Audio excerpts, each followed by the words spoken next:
जिमवाल्यांसाठी special pre workout food item तुपात जिरं, मोहरी आणि मिरची ह्याची कडकडीत फोडणी करून बारीक चिरलेला कांदा परतून घ्या.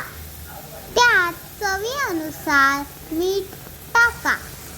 आता रंगासाठी हळद टाका. ह्याला जास्त परतून घेऊ नका. कांद्याची बाईट छान लागते.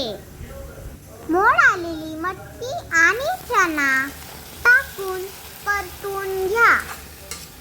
मटकीला घरी भिजवून मोड आणलेली आहे. यात पाणी टाकून थोडंसं शिजवून कोथिंबीरने गार्निश